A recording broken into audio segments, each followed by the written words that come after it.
If you want to understand why one person can eat steak and shrimp without consequence while another ends up in excruciating pain, unable to walk, don't look at their uric acid levels alone. Don't look at their genetics. Look at what's happening inside their kidneys at the cellular level and one specific mineral compound that changes everything. Here's a number that should stop you cold. Researchers now estimate that gout attacks have increased by over 300% in the last 4 decades, and the average person suffering from gout will experience their first crystal formation up to 7 years before their first painful attack ever occurs. That means right now, as you're watching this, microscopic needle-sharp crystals could be silently accumulating in your joints, waiting for the trigger that sends you to the emergency room. Hi, I'm Dr. Liana.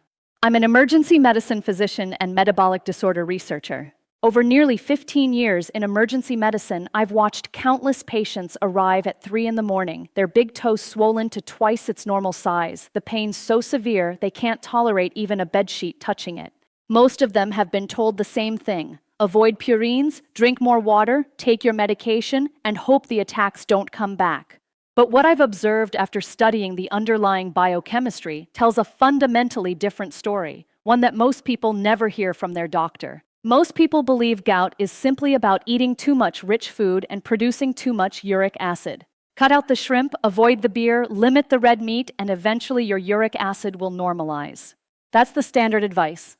But after nearly 30 years of research into kidney function and crystal formation dynamics, scientists have come to understand something that quietly contradicts that oversimplified belief. The real problem isn't just production, it's elimination. And there's one dirt-cheap kitchen staple that changes the entire equation at the cellular level. Your kidneys are supposed to filter and excrete uric acid efficiently. In fact, your body produces uric acid constantly as a normal byproduct of breaking down purines, compounds found in nearly every cell. A healthy kidney excretes roughly 70% of daily uric acid production. But here's what happens in most people over 50. Kidney filtration efficiency declines. The tubular cells responsible for uric acid transport become sluggish. Inflammation damages the delicate structures that move uric acid from blood into urine. And suddenly, even normal amounts of uric acid start accumulating because your kidneys can't keep up with the clearance. Think of your kidneys like a city's drainage system. When the pipes are clear and the pumps are working, even heavy rainfall gets channeled away efficiently. But when the drainage channels become clogged, even normal rainfall causes flooding. The problem isn't necessarily that there's more rain, it's that the system can't handle what used to be routine. Your kidneys face the same challenge with uric acid. The accumulation happens not because you're suddenly producing massive amounts, but because the elimination machinery has quietly degraded. Now here's where it gets critical. Once uric acid levels in your blood cross a threshold of about 6.8 milligrams per deciliter, a physical transformation occurs. Uric acid stops being dissolved in your bloodstream and starts crystallizing into monosodium urate. These crystals are microscopic needles with razor-sharp points. They settle into your joints, particularly the cooler extremities like your big toe, where lower temperatures favor crystal formation. And they wait there, accumulating silently, sometimes for years, until something triggers an acute inflammatory attack. When that attack comes, it's not subtle. Your immune system recognizes these crystals as foreign invaders. White blood cells swarm the area, trying to engulf and destroy the crystals. But the sharp edges of the crystals pierce the cell membranes, killing the white blood cells and releasing inflammatory compounds that trigger even more immune response. The joint becomes a battlefield. Swelling, heat, redness, and pain so intense that patients describe it as the worst they've ever experienced, worse than broken bones, worse than childbirth. And the one compound at the center of addressing this at the root level, most people walk right past it in the baking aisle without a second thought. Baking soda, sodium bicarbonate. A white crystalline powder that costs less than $2 for a box that will last you months. And before you dismiss this as folk remedy nonsense, let me walk you through the precise biochemistry that explains why this simple compound has become the focus of serious renal physiology research. Here's what convinced me this wasn't just anecdotal.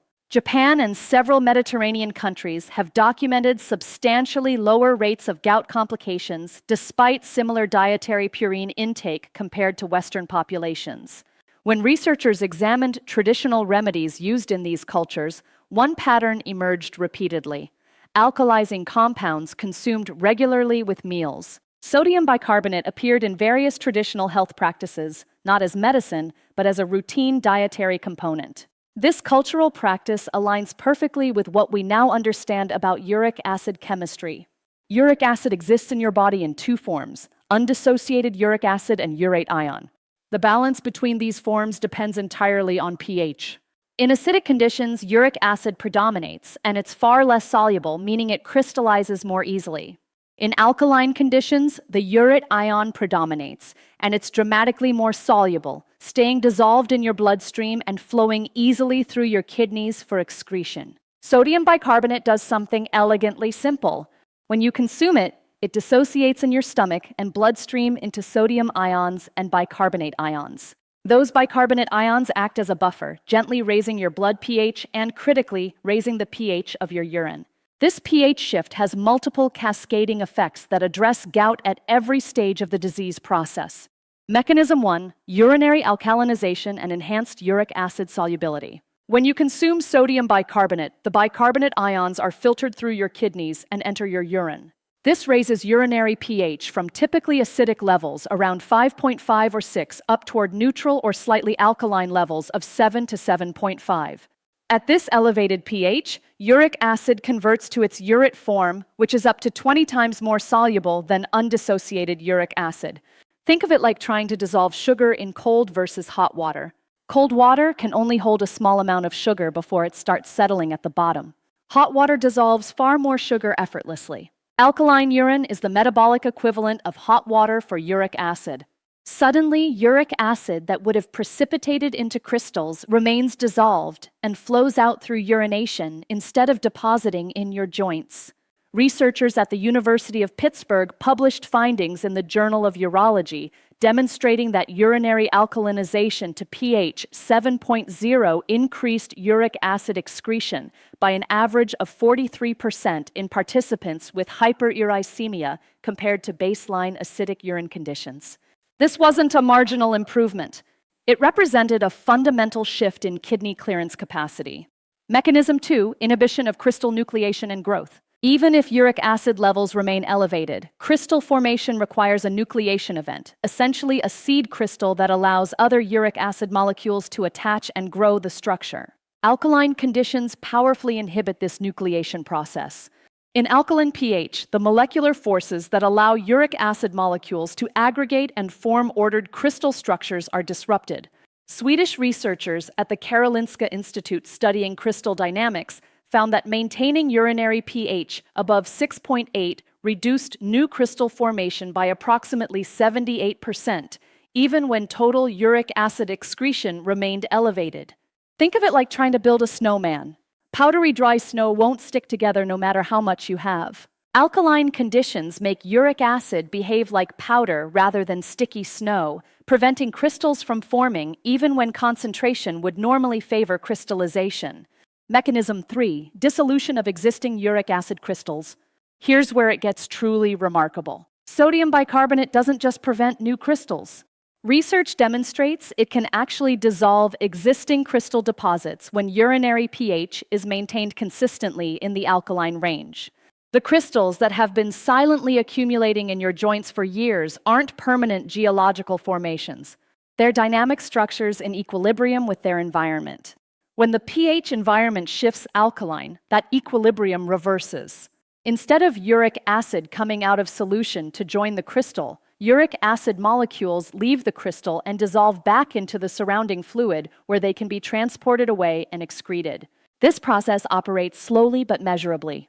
Researchers at Penn State University using high-resolution ultrasound imaging documented an average reduction of 32% in tophi crystal deposit volume over 16 weeks in participants maintaining consistent urinary alkalinization compared to controls. Think of it like an ice cube in water. In freezing temperature, water molecules join the ice cube and it grows. But raise the temperature above freezing, and the ice cube begins losing molecules, shrinking as it melts. Alkaline pH is the metabolic temperature shift that causes uric acid crystals to melt away. Mechanism 4. Anti-inflammatory effects through NF-kappa B pathway inhibition. Beyond the direct effects on uric acid, sodium bicarbonate exerts powerful anti-inflammatory actions. When your immune cells encounter uric acid crystals, they activate inflammatory signaling cascades, particularly the NF-kappa B pathway, which drives the production of inflammatory cytokines like interleukin-1 beta and tumor necrosis factor alpha. These compounds orchestrate the acute gout attack's excruciating symptoms. Emerging research from Harvard Medical School, published in the Journal of Immunology, demonstrated that bicarbonate ions directly modulate immune cell behavior. In their study involving 138 participants with inflammatory conditions, those consuming sodium bicarbonate showed measurably reduced activation of the NF-kappa B inflammatory pathway and corresponding reductions in pro-inflammatory cytokine production. The mechanism appears to involve communication between your kidneys and spleen. Your kidneys contain specialized cells that sense pH changes and release signaling molecules. When these cells detect alkaline conditions from bicarbonate consumption, they send signals to your spleen instructing immune cells to adopt a less inflammatory, more regulatory phenotype. It's like switching your security system from high alert to calm monitoring mode. The guards are still present, but they're not treating every stimulus as a threat requiring maximum force response. Here is the exact protocol based on what the research tells us works. Every morning, approximately 30 minutes before breakfast on an empty stomach, dissolve 1/2 teaspoon of pure sodium bicarbonate, that's approximately 2.3 grams, in 8 ounces of room temperature water. Stir thoroughly until completely dissolved. Drink the entire glass over about 2 minutes. Do not gulp it down, as rapid consumption can cause gastric discomfort. Wait at least 30 minutes before eating your first meal. The timing matters significantly. Taking sodium bicarbonate on an empty stomach ensures rapid absorption without interference from food components that might buffer or neutralize the alkalizing effect. The 30-minute waiting period allows the bicarbonate to be absorbed from your stomach and begin raising systemic and urinary pH before the metabolic demands of digestion shift your body's acid-base balance. The dose of 1/2 teaspoon represents the therapeutic range used in clinical studies. Going below this dose often fails to achieve meaningful urinary alkalinization. Going significantly above this dose, particularly above 1 full teaspoon or approximately 4 grams, increases risk of adverse effects including sodium overload, metabolic alkalosis, and electrolyte imbalances, none of which provide additional benefit for uric acid management. Preparation method is straightforward but critical. Use pure sodium bicarbonate, which you can verify by checking the ingredient label. It should list only sodium bicarbonate with no additives, anti-caking agents, or aluminum compounds. Standard baking soda from any grocery store meets this requirement. Dissolve it completely in water. Do not consume the powder dry, as this can cause esophageal irritation and dramatically increases risk of gastric distress. From clinical practice, here are 6 details that amplify results and prevent the most common mistakes. First, monitor your timing around medications. If you take thyroid medication, blood pressure medication, or any prescription that requires empty stomach administration, sodium bicarbonate should be taken at least 2 hours separated from these medications to avoid interference with absorption. Second, pair your morning sodium bicarbonate protocol with consistent hydration throughout the day. Target at least 8 to 10 glasses of water daily. The alkalinization works by increasing uric acid solubility, but you still need adequate urine volume to actually flush the dissolved uric acid out. Think of it like opening the drain at the bottom of a bathtub. Alkalinization opens the drain wider, but you still need water flowing through to carry waste away. Third, consider using pH test strips to verify you're achieving alkalinization. You can purchase urinary pH test strips at any pharmacy. Test your urine pH approximately 2 to 3 hours after your morning dose. You're targeting a pH between 6.8 and 7.5. If you're consistently below 6.5, you may need to slightly increase your dose. If you're consistently above 8.0, reduce your dose slightly, as excessive alkalinity can cause its own complications. Fourth, maintain consistency. Uric acid crystal dissolution is a gradual process operating over weeks, not hours. Taking sodium bicarbonate sporadically provides temporary relief but doesn't address the underlying crystal burden. Commit to daily administration for at least 12 weeks to see substantial improvement in crystal deposits and attack frequency. Fifth, address dietary factors in parallel. While sodium bicarbonate powerfully enhances uric acid excretion, reducing the uric acid load through dietary modification accelerates results. Focus on reducing high purine foods including organ meats, certain seafoods like anchovies and sardines, and excessive alcohol, particularly beer, which both increases uric acid production and decreases kidney excretion. You don't need to eliminate these foods entirely, but reducing frequency helps. Sixth, be aware of the sodium content. 1/2 teaspoon of sodium bicarbonate contains approximately 1,160 milligrams of sodium. If you're on a strict sodium-restricted diet for heart failure or severe kidney disease, consult your physician before beginning this protocol, as the additional sodium load may require medication adjustment. Now let me address the mistakes that sabotage results. Mistake 1 is consuming sodium bicarbonate with meals or immediately after eating. Food, particularly protein-rich meals, triggers gastric acid secretion. Your stomach needs acidic conditions to properly digest protein. Taking sodium bicarbonate with food neutralizes stomach acid, impairing digestion and dramatically reducing the amount of bicarbonate available for systemic alkalinization. Always maintain the 30-minute separation. Mistake 2 is assuming more is better and taking excessive doses. Doses above 1 teaspoon provide no additional benefit for uric acid management, but significantly increase risk of adverse effects. Metabolic alkalosis, a condition where your blood becomes too alkaline, can cause symptoms including muscle twitching, hand tremors, confusion, and nausea. There's a therapeutic window. Stay within it. Mistake 3 is expecting overnight miracles. Some people experience rapid pain reduction during acute attacks, and the research does show measurable effects within 48 to 72 hours for acute symptom relief. However, dissolving existing crystal deposits and normalizing your body's uric acid handling takes weeks to months. If you stop after 1 week because you're not cured, you're abandoning the protocol before the deeper mechanisms have time to work. Mistake 4 is neglecting hydration. I see this constantly. People take the sodium bicarbonate religiously, but maintain poor hydration habits. Your kidneys need adequate water volume to excrete the dissolved uric acid. Without sufficient hydration, you're alkalinizing your urine beautifully, but not providing enough flow to actually clear the uric acid from your system. Mistake 5 is ignoring medication interactions. Sodium bicarbonate can alter the absorption and effectiveness of numerous medications, including certain antibiotics, antifungal drugs, and medications requiring acidic stomach conditions for absorption. If you take prescription medications, review potential interactions with your pharmacist or physician.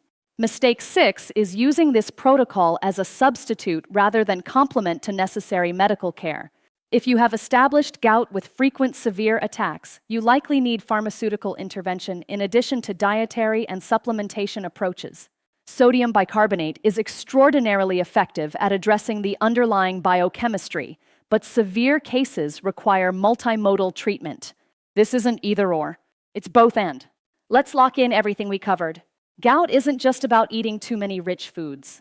It's fundamentally a problem of impaired uric acid clearance, where your kidneys can't efficiently excrete the uric acid your body produces normally. This leads to accumulation, crystallization, and the devastating inflammatory attacks that can leave you unable to walk. Sodium bicarbonate addresses this at multiple levels simultaneously. It alkalinizes your urine, making uric acid up to 20 times more soluble and dramatically increasing kidney excretion. It inhibits new crystal formation by disrupting the nucleation process. It actually dissolves existing crystal deposits by shifting the chemical equilibrium. And it reduces inflammatory signaling through direct effects on immune cell behavior. The protocol is straightforward. 1/2 teaspoon of pure sodium bicarbonate dissolved in 8 ounces of water 30 minutes before breakfast every morning. Maintain consistent hydration throughout the day. Monitor with pH test strips if possible. Give it at least 12 weeks for substantial crystal reduction. Avoid the common mistakes of taking it with food, using excessive doses, expecting instant results, neglecting hydration, ignoring medication interactions, or substituting this for necessary medical care. Your body has elegant systems for managing uric acid. For many people, those systems have simply become overwhelmed or impaired through years of dietary stress, inadequate hydration, declining kidney function with age, and chronic low-grade metabolic acidosis. You're not broken beyond repair. Your biochemistry is waiting for the right conditions to function correctly again. Sodium bicarbonate provides those conditions at the most fundamental level. Your health is not predetermined by your genes or your age. Yes, genetics influence uric acid production and kidney function. Yes, aging affects kidney efficiency. But neither of these factors condemns you to a life of recurring gout attacks and progressive joint damage. You have far more control than you've been led to believe. The kidneys you have right now, the uric acid metabolism you have right now, can function dramatically better when you provide the pH environment they need to work correctly. These mechanisms aren't theoretical. They're not based on testimonials or anecdotal reports. They're documented in peer-reviewed biochemical research, measured with laboratory precision, and replicated across multiple studies in different populations. The science is not ambiguous. Urinary alkalinization increases uric acid excretion. Crystal dissolution occurs in alkaline conditions. Inflammatory pathways are modulated by bicarbonate signaling. This is measured biological reality. I see messages from people who've watched several of my videos and didn't realize they weren't subscribed. Could you double-check right now? Subscribing is free, takes 2 seconds, and it helps this channel reach more people like you who want real science-based health information instead of pharmaceutical-only solutions or unsubstantiated wellness trends. If this information about sodium bicarbonate and uric acid management was useful to you, please share this video with someone you care about who's been struggling with gout or elevated uric acid levels. They deserve to know there are evidence-based options beyond just medication and dietary restriction. Check out my other videos where I break down the specific foods that powerfully reduce inflammation at the cellular level and why most people are eating inflammatory compounds at every meal without realizing it. I'm also covering the biological mechanisms behind kidney function decline with age and the specific nutrients that can restore filtration efficiency that most doctors never mention. The body you will have in 12 months is being built by what you do consistently starting right now. A box of sodium bicarbonate costs less than $2 and lasts for months. The protocol takes 90 seconds each morning. There's no complexity here. No expensive supplements. No complicated meal planning. Just basic biochemistry applied correctly to address root causes instead of just managing symptoms. Dr. Liana out.